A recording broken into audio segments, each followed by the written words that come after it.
Alright, so hi guys. So this is the long-awaited for me, sketchbook update. I do not know what number this is because I am a ding-dong and do not keep track of that stuff. But the number will be in the title when this video goes up. And yeah, this is the next sketchbook. This sketchbook actually marks a big improvement for me and overall how I draw in my sketchbooks. Because in this sketchbook I drew like sketches all over the place. Whereas in my other sketchbooks that you've seen in the past, it's just been like one drawing, like one fully colored drawing per page, and that was it.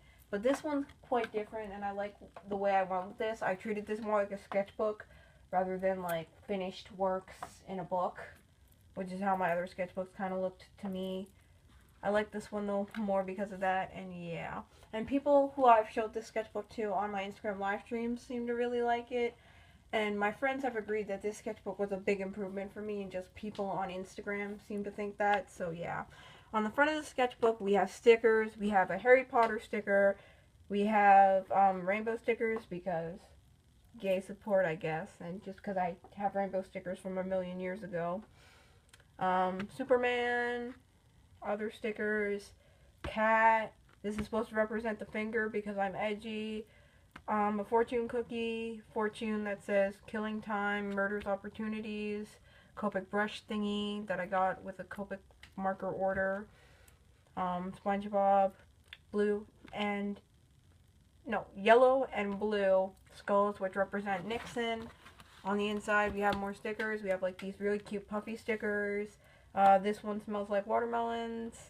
More rainbow, cause gay.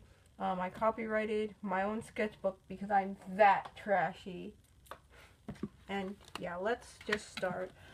So on the first page of the sketchbook, we have a bunch of realistic succulent drawings because I just wanted to practice drawing realistic succulents because my friend was really into drawing succulents for a short period of time, and she did like a bunch of doodles of succulents. So I wanted to try and see if I could draw succulents realistically. Plus, I was watching Stephanie from Doodle Date's sketchbook tour at the time, and she talked about how she was in love with drawing succulents. So I'm like, okay, that's two people in my life. Well, I don't know Stephanie personally from Doodle Date, but I watch all their videos, so she might as well be in my life that draw freaking succulents. So I gotta draw succulents too.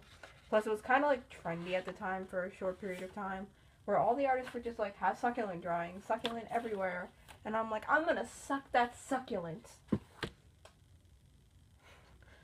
Alright, so I drew a drawing of like a realistic crocus flower for practice because my OC crocus. And then I drew a realistic lavender drawing because my OC lavender. Crocuses, lavenders. And there are hearts because I ship lavender and crocus. Ha ha ha, I get it.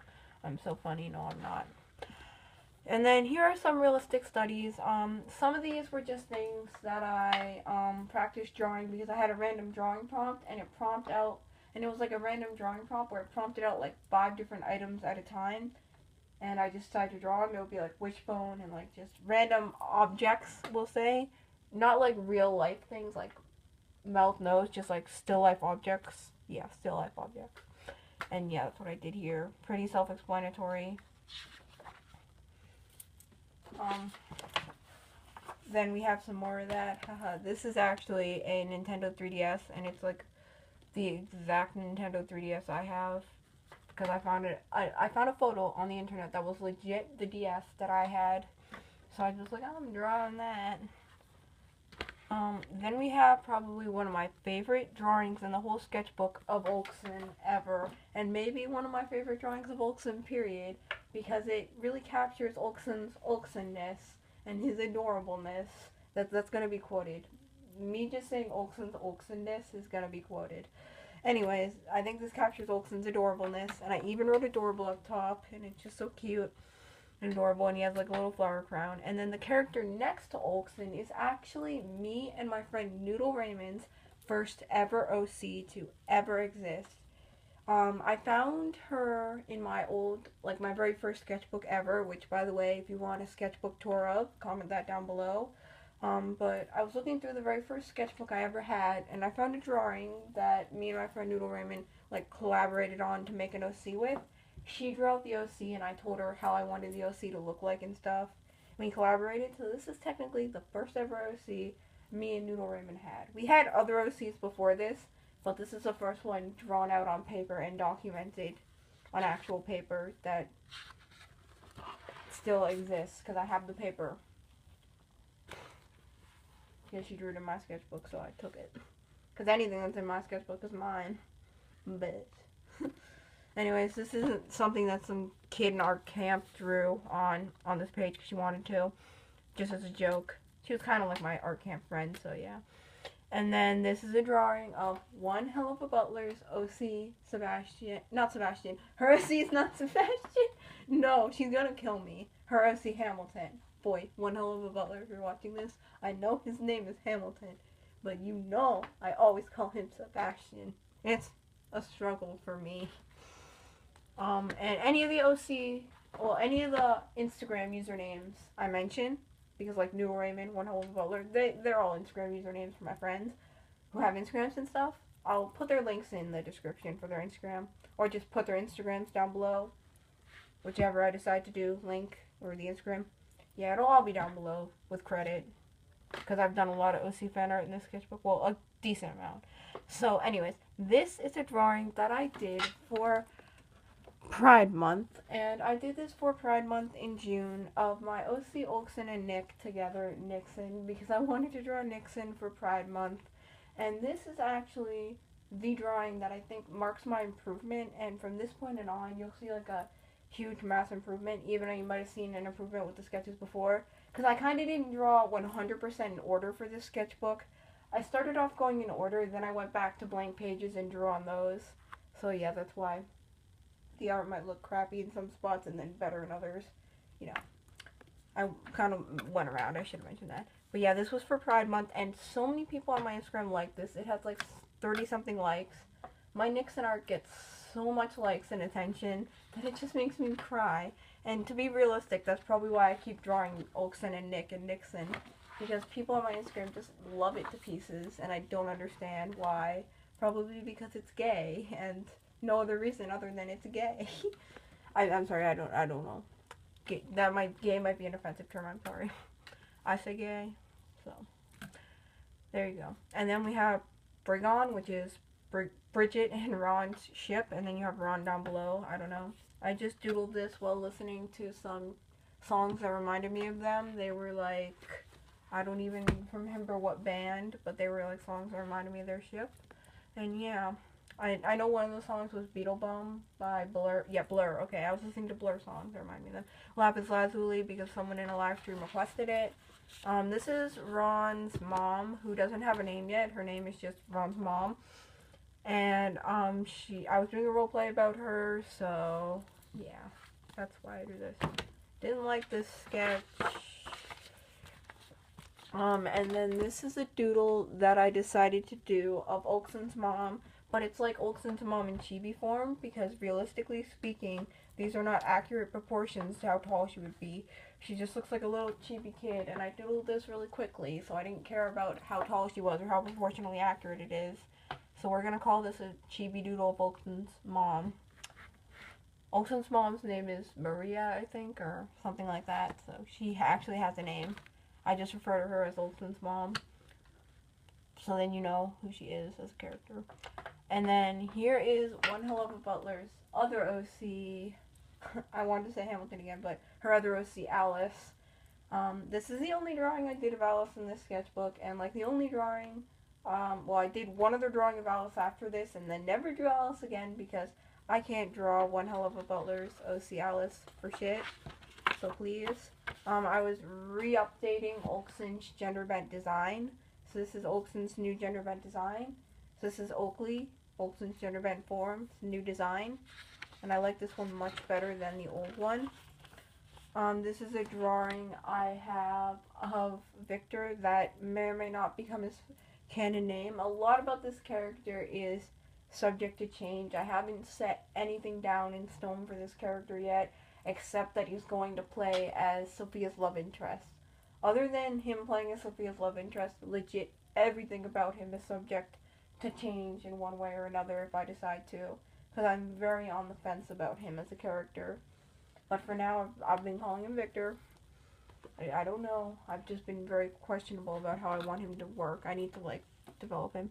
Here's some Nixon for y'all, even though I hate this drawing of Nixon so much. I messed up on the colors really badly in this drawing, Olsen's hair color especially, and I messed up on Nick, and just, his butt bothers me in this drawing so much. I don't like this one. Then here we have some drawings of my friend Noodle Raymond's OC Star, which I didn't want to finish because I was going to watercolor these drawings, but then I realized that watercolor didn't work well in this sketchbook, which then gave me no motivation to want to finish these if I couldn't watercolor them. Because, like, when I tried to use watercolor in this sketchbook, it just broke the paper, and it was so freaking messed up that I didn't want to bother with watercolor. It was scary, actually. To be realistic, it was scary. I drew my OC Derek again because my friend, Noodle Raymond, said she didn't know what Derek looked like. So I'm just like, okay, now I have to draw Derek. Because how do you not know what he looks like? Like, pfft. And I never actually showed her this. So, Noodle Raymond, if you're watching this, Derek, he looks like this. Like, bruh. Terrible drawing of Nick I did after taking a test. My only excuse for that drawing is I had just taken a test, so do you expect me to make quality art after taking a fucking test? Here's a drawing I did of Olsen in, like, another steampunk outfit, because I really like drawing Olsen in steampunk. That's, like, something that's really fun for me to draw Olsen doing. And I can just get lost in detail when I draw that. This is a drawing of Brandon's OC. I don't know his full Instagram username off the top of my head. I just refer to him as Brandon, so his full name will be down below. This OC's name is Echo. I'm glad that I titled this, because I was about to say I couldn't remember the name of the OC, but I wrote it down, thankfully. This is his OC Echo. I did, like, a fully colored drawing of this in another sketchbook, but these were just to get some sketch ideas and practice drawing her. Then this is just some more Steven Universe fan art. We have Ruby down below. I practiced with just black ink and stuff. And then we have Pearl. I don't really like how I drew Pearl, but Ruby looks okay. I'm really good at drawing Ruby and Sapphire from Steven Universe, because they're my favorite characters, and I draw them so much. Then we have, like, this, like, small doodle of Olsen in, like, a steampunk aesthetic. And yeah. Then we have the concept sketch, if you can make this out. This is the concept sketch for my Ron Harry Potter AU speed paint I did. This is the concept sketch, and then I redrew this. This was going to be the idea that I originally had for the Harry Potter AU speed paint, which was actually going to be Mike and Bridget, like, doing, like, a face-off. Because in, like, the AU, they're, like, enemies, sort of-ish. So another concept idea. I ended up, like, fully inking this, and then I screwed it up because I wanted to cut out the characters on the paper, and then I screwed it up completely trying to do some bullshit, and I had to scrap that idea. Then this is just Nick, but this is Nick and Galexia kissing, because Nick used to be dating Galexia before he started dating Olsen, and back when he was dating Galexia, he had shorter hair. So I drew him with his short hair and then kissing Galexia. Their ship name is Nickexia because me and one hell of a butler were talking about their ship. And I decided that that was their ship name, so we were talking about it. Nothing really on this side of importance or on this side. Just sketches that are very faint, at the very least.